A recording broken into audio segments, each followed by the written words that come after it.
Welcome back, Nerd Nation. Today's guest is none other than Babe Kilgore. Been excited for this one. Thank you, Eric. Glad to be here. So I get a lot of questions when I'm out in the field regarding, people always want to know about you. And it was interesting. We recently did an interview and you kind of told your story in that interview last week. And it's kind of cool. So tell us, one of the things that's unique about Nerd Power is most all of our executives have knocked doors. You have, Brian has, I have, we've been through the same path, if you will. Yours is kind of the standard. Yeah. The standard story. The standard story. So tell us a little bit about that. Yeah. So I'm kind of the classic recruiting example. From Salt Lake City, Utah.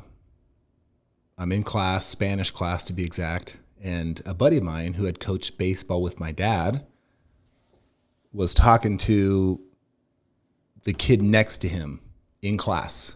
And I'm right behind this guy named Jared. And he's talking about going door to door and doing sales. And so I tap him on the shoulder. I remember this. I tapped him on the right shoulder and I go, Jared, what are you talking about? He's like, we're going door to door. I'm like, you're literally physically going door to door selling products? I'm like, what are you selling? He's like, we're selling home security systems. And I was taken back because growing up in Salt Lake City in northern Utah, ultra safe town. I mean, we left the front door open all the time. Left the keys in the car. Right. And I kind of chuckled and I'm like, oh, you're serious. You're selling home security door to door. And he says, yeah. And up to that point, I had done 6 years of construction, asphalt construction. And so if you've not had this great pleasure of laying asphalt, you won't know what I'm talking about. But let's just say it wasn't furthering my education, if you will. So what year was this? Because this was right at the start of the big, when securities first started, right? Yeah. So this is, let's see here. You're 65. I'm 41. So this is in 2001. 2001. Yeah. And so, the one thing I did was he's like, listen, come to a meeting and just see what it's about. Because up until that point, I'd done 6 years of asphalt. And all that I had gained from that was I made enough money in the summer working 60 or 70 hours a week to pay for backbreaking work. Oh, dude, but more than that is it was physically challenging, but had no mental strain to improve my mental capacity. And so I thought if I could do something that would improve the way I could communicate or learn. I'd never had a job waiting tables. I'd never done anything. I knew all the dirty jokes in the book from construction, but there was no communication required. And probably the most frustrating thing about it was I was on a crew and I literally remember multiple days a week, the other guy that had my same job, there's two roles that were kind of shoveling more of like the labor aspect of it. That was my deal because I was young. I kind of had to pay for all my stuff at a really young age growing up. And so this dude would sleep in the gutter and I would be shoveling my butt off trying to get this job done. And I'm like, wait, we're both making the same amount of money and he's sleeping. So it kind of was the perfect storm where Jared explained, dude, this is commission only. And I was like, I love that because if I can control my paycheck, some bozo's not taking pay from the company that's sleeping on the job. Were you nervous at all? I mean, so you're used to making, hourly rate and going to commission. Was it nerve-wracking, scary?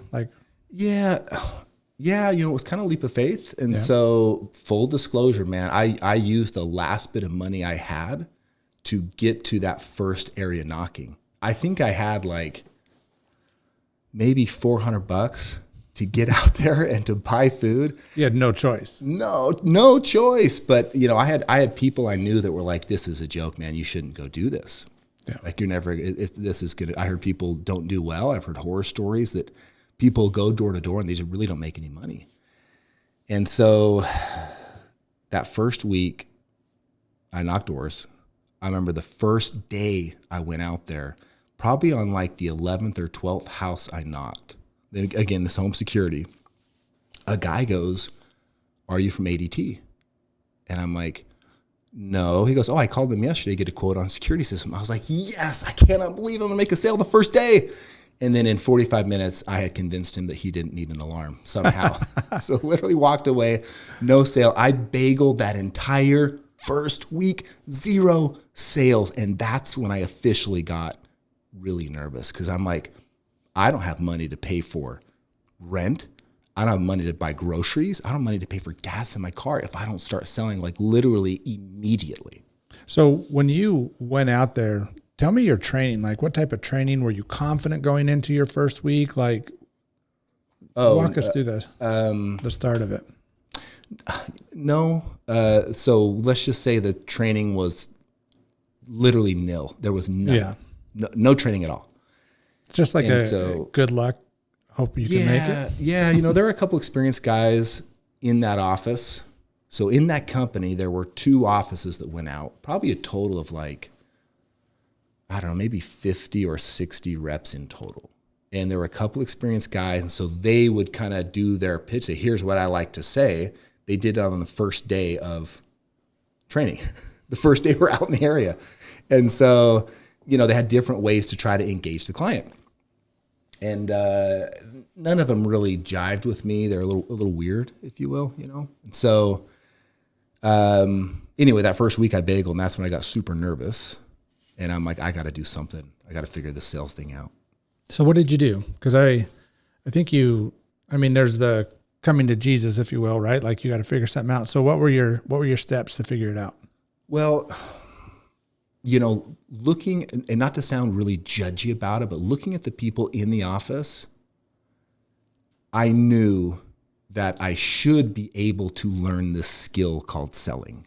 So were other people in your office successful at that point? They were. Okay. Yep, they were. Some people made a sale that first day or the second day, but most people had 2 or 3 sales that first week, maybe at least 1 or 2. I think I was one of the only people that was literally put a freaking donut up on the board for the entire week. And so Saturday after work, so we did 6 days a week. Meeting was at 11. We were on the doors by 12:30, and we worked until 8:30 or 9. Every night. Every night. Yep. Saturday we started at 9 a.m. and we'd be on the doors by 10:30, and we worked at least until 4 or 5. Yeah. 6 days a week. And so that Saturday, I'm contemplating like what can I do? I'm like, I need to find some kind of resource that can teach me this skill set we call selling. Because I knew it was a learnable thing. It was something you could educate yourself on. So I bought a book, which is still probably my favorite sales book today. It's called The Secrets of Question-Based Selling by Tom Freese, Freese. Great book. Fantastic book. And I read through that book. Not all of it in that night and the next Sunday, but for probably about half of it before the end of the day Sunday. And I re-scripted my approach, and I memorized it Sunday night. And I thought, I'm going to give this thing a fresh go. I have to make this work. I literally have no other options. Has anyone on your team left at this point? Yeah, there's probably a couple people that may have gone. So is that thought process in your mind right now? Like, are you thinking, hey, did you give yourself a timeline? Like, if I don't do this by this date, I got to get home. No. There was no choice. It no was choice. Like, you are going to make this. Partly because I had validation from other people. Right. And not to sound judgy about it, but I'm looking around the room and I'm like, you can do it, I can do it. If these people can do it, I'm not better or worse than them, but I know that there's varying personalities, varying communication types. I'm looking at some people that can barely hold a regular conversation with people. Like, they're kind of socially a little bit shy, and they had made sales that week. And I'm like, if this dude or that girl can do, there's got to be a way I can do this. So after memorizing the script and then really taking a serious look at what I call engagement. I was like, if I can get them to talk to me, I think the deal is pretty good. I do think people would choose to buy based on the value. Excuse me. So went out that next week and I sold 11. Which is really good. Yeah, that was, good. So within the next month, I was leading the company, probably by 10 or 15. And then. So what was different? Like, tell me, like, what did you think, what did you change to find the success? Well, part of what the secrets of question-based selling goes through is a way to be engaging, but to use questions to direct a conversation. Because, I firmly believe today, and I learned this from this book 20 years ago, I believe that if you ask the right questions, you can almost dictate the path of the conversation. Yeah. And so something as basic as, in this case for home security, it was, instead of saying, hey, are you guys, worried about a break-in? A lot of people will just naturally default to say no because they don't want to talk to you. But I shifted those questions, say, are you guys more worried about a break-in or a fire, if you had to guess? Oh, a break-in over a fire. Okay, how come you say that just out of curiosity? And it drives I know I'm going to get the answer I want. Yeah. And so all that I did was I was able to create engagement on the doors, and people would then converse with me. And once they could converse with me, I could make sales because I could share value. Awesome. So your first summer, you go out there and you lead your company. Yeah, what's funny is I'll just, not to go on too far of a side tangent, but that guy, Jared, part of the story I didn't say early on was my 3 roommates were going with another company. And so I went and talked to Jared. Jared, my roommates are going with this other company, and I think I'd like to go with them. And he was super cool about it. He's like, yeah, no big deal, man. Go out with them. No biggie. He was going out to Minnesota, and I was going out to Northern California, Petaluma. No joke, the first week, by the way, there was a drive-by shooting in the apartment complex. That was another downer. And so luckily you were out working, right? Actually, no, that was at like midnight. Oh. But yeah. So July 4th, we had a company barbecue. And I had sold 5 that day, which is good. And I am leading the company by probably the next closest person is 25 or 30 accounts behind me. So I'm feeling pretty good. And I kind of got a little bit of an ego feeling like, and then I get a phone call and it's Jared.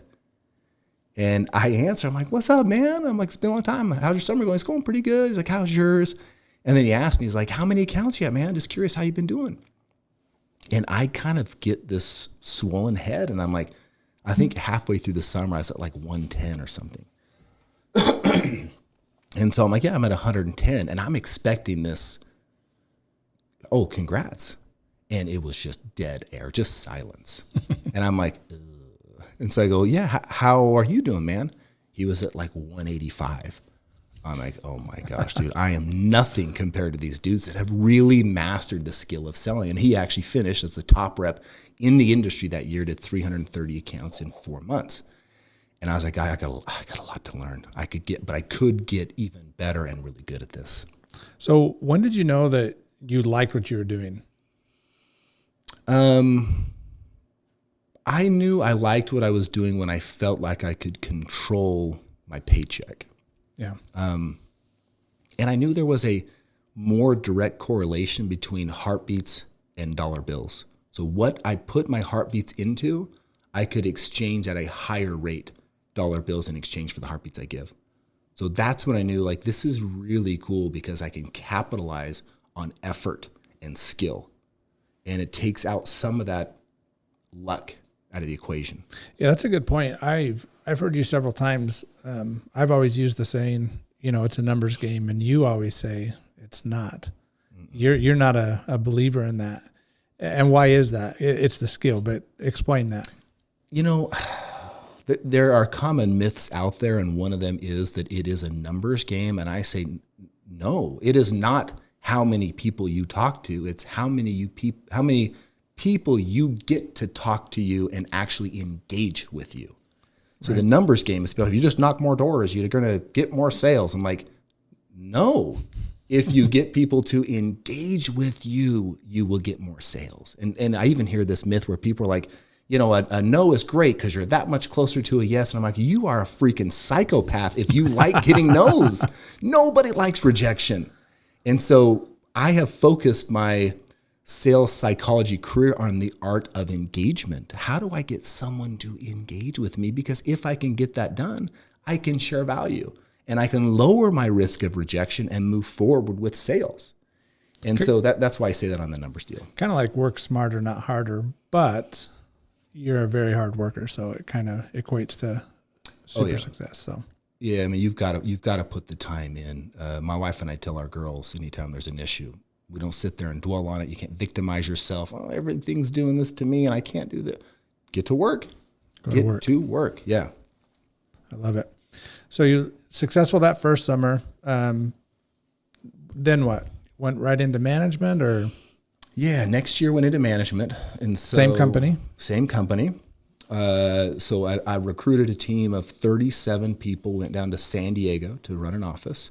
And in that same time, I was still finishing. I was in my third year of school. And believe it or not, I was planning on going to medical school. So I'd actually, that year of going into management, I had the equivalent of 24 credit hours at school that last semester, because I had you were close. I had my MCAT prep class on top of the 16 credit hours that I already had at BYU. And so I was doing 24 hours that one semester, which was super heavy load. Yeah, very heavy. And trying to build a team. So it was kind of like 7 a.m. to 10 p.m. every day. In fact, I took the MCAT with my car full of all my stuff. After I walked out of that test, got my car and drove to San Diego to manage. I didn't know that. Yeah, so you took your MCAT. You're planning on going to medical school. Oh yeah. In fact, that summer managing, I actually did applications and had stuff lined up to go to interviews for school. And when I finished that summer, we had done pretty well. School was starting. I finished on a Saturday, drove home on a Sunday, and school started for me on Monday. And on Sunday, talking to this company, they said, listen, come and run the recruiting and sales for the company. And at the time, we had probably 300 sales reps. And so my office finished well. We finished top in the company, and I had sold well. I had a short summer selling because I had all my applications and all the stuff I was doing for med school, and that was part of my agreement with them. But did well in that short amount of time. And they said, listen, come and do this. And I didn't know what I wanted to do. I didn't know if I wanted to go to medical school or if I wanted to do another year. And they're like, listen, you can always go to medical school. I'm just eating it up, And so I actually put my work bag and my school bag in my car Monday morning. And I'm like, I got to make a decision. Got in the car and started to drive. And I showed up at work. And I drove to work. I didn't drive to school. I canceled my classes. And I took a year off, which turned into 15 years off. And I went back and finished school 15 years later, just primarily to set an example for my kids that I think school is important to finish. Dude, that's awesome. So literally, I never heard that story. You had your work bag, school bag, and you made the decision on the way. Yep, put them both. I literally bought my books and done I bought all that online. I had someone help me while I was out managing the office, get my stuff, and put my bags in my car and ended up at work. Dude, that's awesome. So what's interesting is you always haven't done door to door. I mean, you built programs, but you also did some other stuff, right? You did some consulting for a few years, but you also had a dentistry. So kind of walk us through. I know we don't have much time, but kind of, get us to the start of N.E.R.D, and then our next podcast we'll dive into N.E.R.D, I guess. Yeah. So I was with that company for 5 years. So I stayed and helped run their recruiting and sales for 3 years. I moved. I want to ask you a question on that. So when you say that, you traveled around, right? Yeah. So the last 3 years, I traveled between 10 and 15 offices usually, or in some cases 4 or 5. It was more consolidated. So it's interesting because when I was, first getting into it, I used to look at the guy who would travel around and be like, oh man, that would be an amazing job. I would love that job. What is traveling like during the summers that people don't know? Oh, it's grueling, So, you gotta kind of be on for people. You can't show up to the office and expect to train and motivate. And you just got off of a flight that literally got in some cases, 1 a.m. on the East Coast, and I got to head out to the New Jersey office. And the time change of a 4-hour shift, I had to get up at 8 a.m., which is really 4 a.m, and go. And you got to be on, because you can't go up there and be sluggish. You got to motivate, you got to hype, and then you got to actually have really good preparation so they get tangible information that really changes the game for your team. It's grueling, huh? Oh man, it's tough. Everybody kind of looks. Traditionally in business, you look up at that next level, and generally the next level up is probably less pay for the amount of time you have to do, and way more stress and pressure. Yeah. So yeah. Cool. So all right. So you were a regional manager for him for 3 years, and then what did you do? So I took a small amount of time off and had an online dental advertising company. To condense that, is dentists have to take continuing education courses. And so we built almost like a Google version search engine for that. And then people paid to be sponsored and try to get dentists to sign up for that. And that was pretty short-lived, and sold my shares in that and got back into full-time door-to-door home security. Opened up my own firm here in Arizona. How's the first time you started your own company? Yeah. Outside of the dental advertising deal was my own deal, but with a dentist of mine, a good buddy of mine.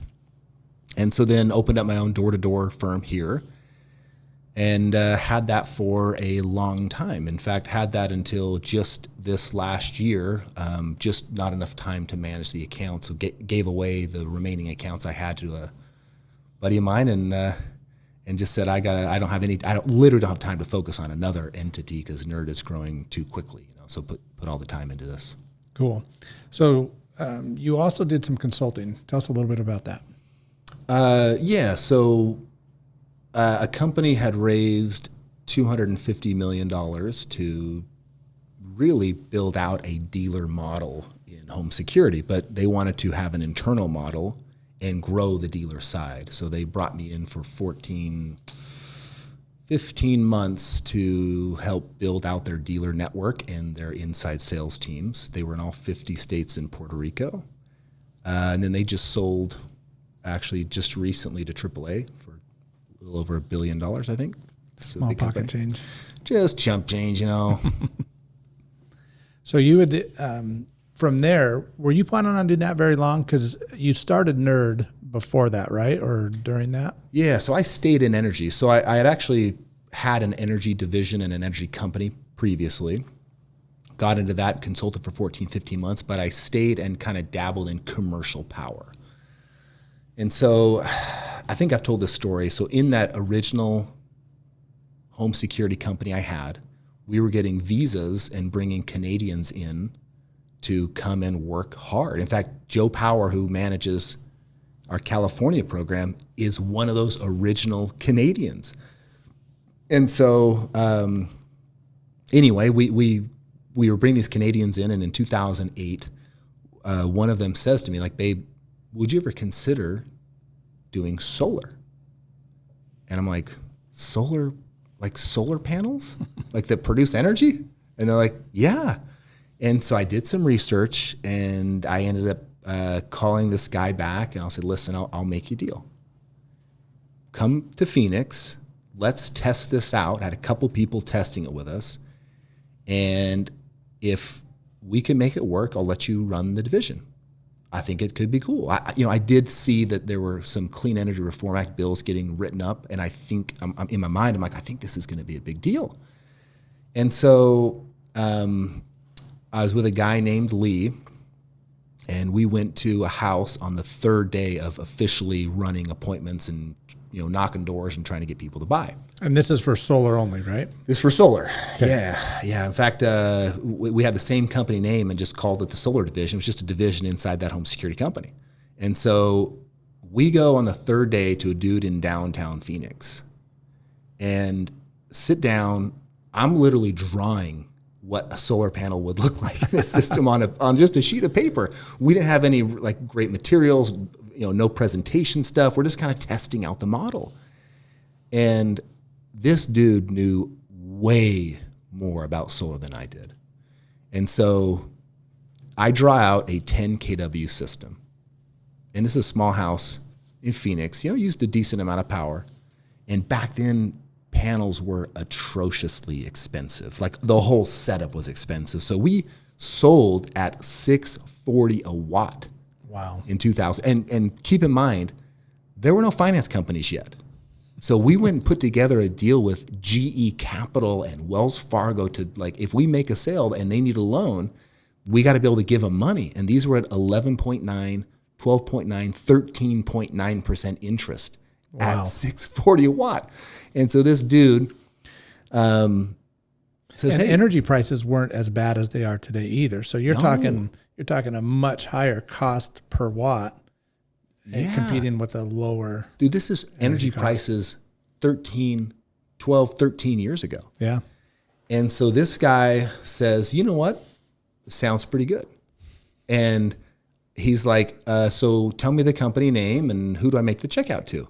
And I had to keep like my jaw from dropping in the meeting because I was so surprised. And I'm like, we'll just make it out to so-and-so. And it's $64,000. And he literally puts his checkbook on the table and cuts a check for $64,000. And I'm like, oh my gosh. We left and I look at this dude and I'm like, we are going to make so much money. And then we didn't have a sale for a whole month. I think we found the only dude in the entire state that wanted solar. And I'm like, okay, we got to figure out a different model. This is never going to work. So I'm going to stop you there. We're out of time, but this is an awesome story because that's kind of the start of what leads to eventually N.E.R.D Power. Yeah. If we're out of time, I won't finish that story, but that's essentially how the production model came into play. And I went and met with the utility. They're like, it's always cheaper to reduce consumption than produce new power. And so I said, man, we should sell reduction items, which we started doing. Then we bought a solar company 2 years later, layered that over, and we did reduction and production. And that's still the same model run on today. And it is the best for the homeowner, and it's actually way better for the utility, and it's better for the company. Awesome. Lots of questions, but we'll get many more chances to do this again. So thank you, babe, for joining us today. Yeah, no problem.